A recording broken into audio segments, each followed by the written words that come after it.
Hi Aries, here's a general look at your solar chart for October 2013, and every year at this time the Sun comes into your opposite sign Libra, and so that means this is a good month for cooperating or bonding or forming an alliance for whatever the reason is with another person in a one-to-one sort of close relationship way, whether that is a fleeting close relationship or a long close relationship. It's sort of not a time to be going it alone. Now, as the month kicks off, we've got a very strong transit coming in from the two planets that have been sort of remolding you in your life for quite some time now, and that's Pluto Uranus. The energy of these two may be a little bit more noticeable over the first 5 days, around about the first 5 days, say in the first week, but particularly the first 5 days, and will be affecting those of you born in the early part of April and maybe just the last day of March. And it can be inspiring, but it can definitely have that sort of edge to it of unpredictability as well, and maybe a little bit of pressure.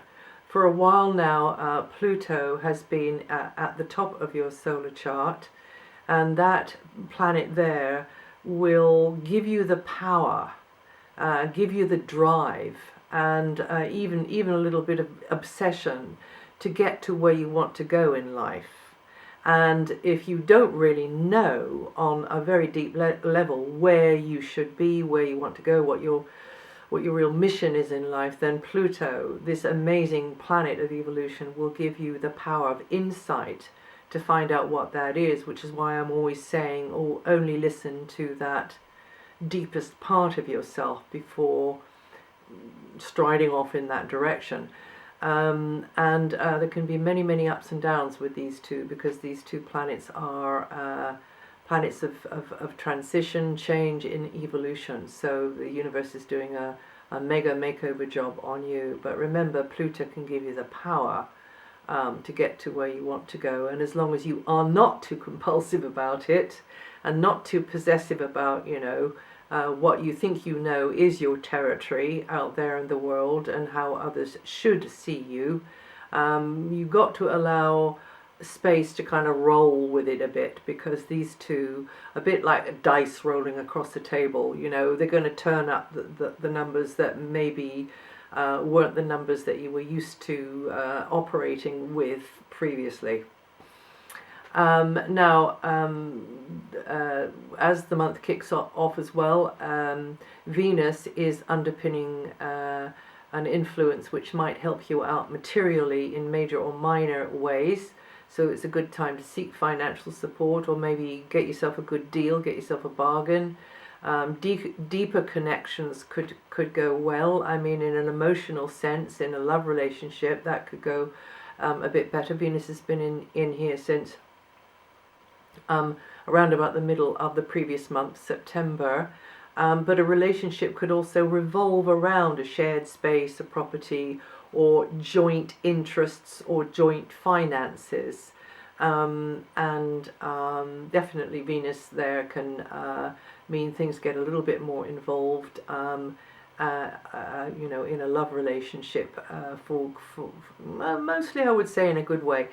And of course we can all mess it up, but I would say in a good way. And even sexually, for some of you, if it hasn't been there before. But also Venus here means it's a great time to have a heart-to-heart talk with someone, give or seek confidential advice, and definitely feel more emotionally supported.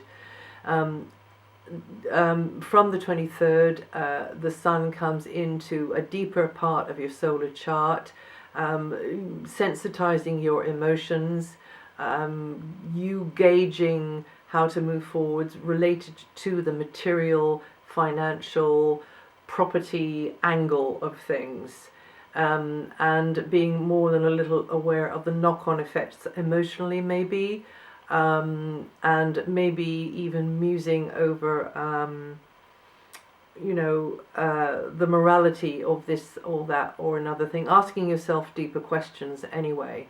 But transition will occur, as it does with anything going through this house of your solar chart. The gear change will happen. and it usually comes about through some sort of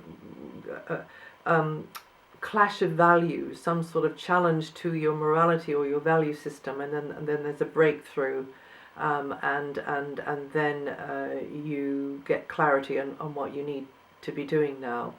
But this is a great moment for dropping some ballast, having a detox, having a declutter, because when you figure out what you should be doing, that involved in that is a letting go of something. And communications can be very strategic at this time. They can be centered around money, property, the shared joint interest, joint property, joint agreements, contracts, maybe old ones, maybe new ones.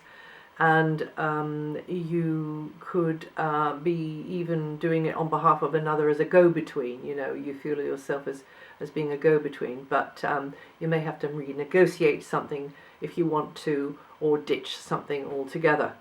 And then from the 8th, Venus, getting back to Venus, Venus then goes into a more extrovert area, meaning places and faces at a distance seem to have more appeal. You could be traveling, or a relationship, a strong relationship is, I will say a relationship, not necessarily a strong relationship, linked to a foreign culture or something at a distance over the wires, like I'm doing, connecting with you now, or in some sort of academic environment or some sort of advice-giving environment where you consult with an expert, and this would be a good time to do it from the 8th onwards.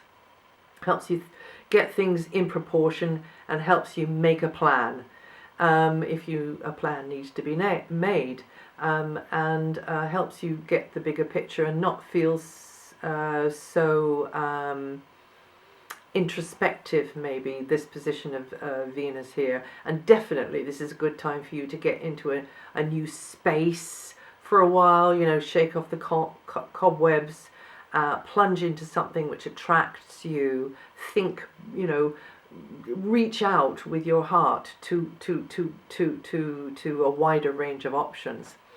Until the 15th, Mars is in a more spontaneous and for some romantic area, so that's a good thing. Can mean that there's some laughs along the way here, but because there's a lot of activity in quite a deep, sensitive area, and a financial or property related area of your chart. And this position of Mars, and in fact Venus as well, are going to lighten things up. And your inner child will want to come out to play. You'll feel relaxed in the company of children, in fact, and also animals, which is more likely with Mars here. But because of them, you've got to work harder. Because of them, you've got to put your back into something, or maybe because of them, there's more demand on your stamina. So anyway, it's best to just look after yourself a little bit more, and also Mars can be hasty, and over the top, so just watch for that sort of quick reaction to something, because Mars likes to be a bit contentious, so watch out for that. But overall, it is the time for you to get active with anything you really enjoy, anything makes you feel good, leisure pursuits, hobbies, entertainments, anything like that, and anything connected to young people, because the energy of young people is very strong here, and also animals as well, pets. And then from the 15th, Mars is in a more sort of maintenance oriented area, an area is to do with chores, daily chores, daily duties, and health, and that might be yours or another's. And there is a danger of a conflict at times to do with methodologies, techniques, and the like, but also, again, try not to spread yourself too thin here, because there could be demand on you to work quite hard, or to be, nose to the grindstone for quite a long time every day, if it's like that, or it might be to do with health matters. So just watch your step, and don't overstretch yourself or endanger yourself, because Mars can even be a bit accident prone, so you're tripping over your own shoelaces there. But overall, that this position of Mars can help you to deliver the results that you want through your work or health related, or indeed through learning skills or sharing skills with others, and something that you can be proud of. But definitely Mars likes to have its head. It is your ruling planet, and rather than following meekly along as if you ever would the ideas of others in this area to do with work and health, you might do better to be a bit more of a self-starter yourself, as long as you're not doing anything rash. Always check up on things before you go leaping off the edge of the cliff, as it were. But Mars likes to initiate. Mars likes to take the decision and initiate. So if it's related to health, be careful, but do the thing that you feel, you sense is right for you, and to do with work as well. But of course, don't do anything without thinking it through. Just a mention of the Mars-Neptune transit, it wouldn't be good to make any major moves over the 18th to the 21st because of this Mars brushing over the degree of Neptune, and somebody may be trying to pull the wool over your eyes, or being economical with the truth, or you just being more susceptible and open to influence, being influenced by others, doubting yourself, being influenced by others, but actually feeling as though there's something else there but you can't quite get at it. Or it can be simply that there's infections flying around, or allergies, things in the air that you're more susceptible to. Whatever it is, really just kind of maybe don't do anything major between the 18th and 21st. Like really major. Also I need to mention Mercury going over Saturn on the 8th and the 9th. There you could have more on your mind. It's a heavier time there, with others, trying to get your viewpoint across, them trying to get their viewpoint across. You just thinking more seriously about things there. Again, it's up to you what you're scheduled to be doing on those couple of days there.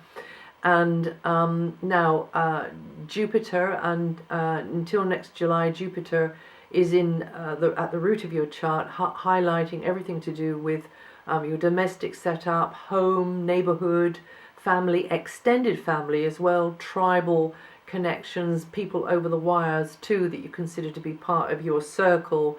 And I think in general you can this long transit can help you settle yourself more emotionally. You could be feeling more of a sense of belonging in a certain locality or with certain people. Jupiter is a teaching planet, so there might be some ups and downs along the way as you're trying to figure it out, but it's in general a benevolent influence. If you feel cramped or restless where you are, or there's some other reason which is against where you are, then under this Jupiter transit you can do very well with a move. But at least the potential is there. Also, another thing about Jupiter is that it can help you expand your space. Some people sort of add a bit, like an annex of some, or a shed in the garden, or whatever it is, if you've got a garden, or it's like more people coming into your space, you see. So there's always this feeling of pushing the boundaries and expansion wherever Jupiter goes. And you, Arians born between the 7th and the 11th of April, or with 18 to 22 degrees rising, going to feel this energy the most this month. Saturn is now in direct motion. It's now no longer stuck. And is in Scorpio in your 8th house, and is it's a real gear changer, this one, from one stretch of road to the next, from one dimension to another. It's a house of transition. So this transition can be affecting you financially, or with property, or with health, or with relationships, or your own bad habits. So if you want to get out of something that you shouldn't really be doing because it's counterproductive, this is a great one. But do it inch by inch, step by step, chip away at it like chipping the shape out of a stone, because that's the way Saturn likes to operate. And you will become very much more aware over this time frame of who or what you can really trust in life, about yourself, but also about the world outside. And you may have to let go. In fact, you will want to let go and have a bit of an internal spring clean, maybe, emotionally, mentally, letting go of a previous way of being, a previous perspective, a previous habit, lifestyle, expectation, relationship, place on the map, job. I mean, it can be anything really. The budget, rebudgeting, and figuring out where you're wasting energy or money. But definitely it's a time for ditching or modifying a previous arrangement, and living within the parameters perhaps of a previous setup for a while, but slowly shifting across. And you could feel catapulted into this because of a lack of a resource, a lack in a relationship, a lack in the finances or the property. So you slowly transition into a fresh perspective and better conditions. And you Arians born between the 29th of March and the 4th of April, with 9 to 15 degrees rising, going to feel this energy the most this month. And that is it for October. If you know your rising sign and your moon sign, listen to those, and they'll give you a more rounded view of what I've said here. And also have a look at my website for the updating of the slower planets. And I'll see you the next time.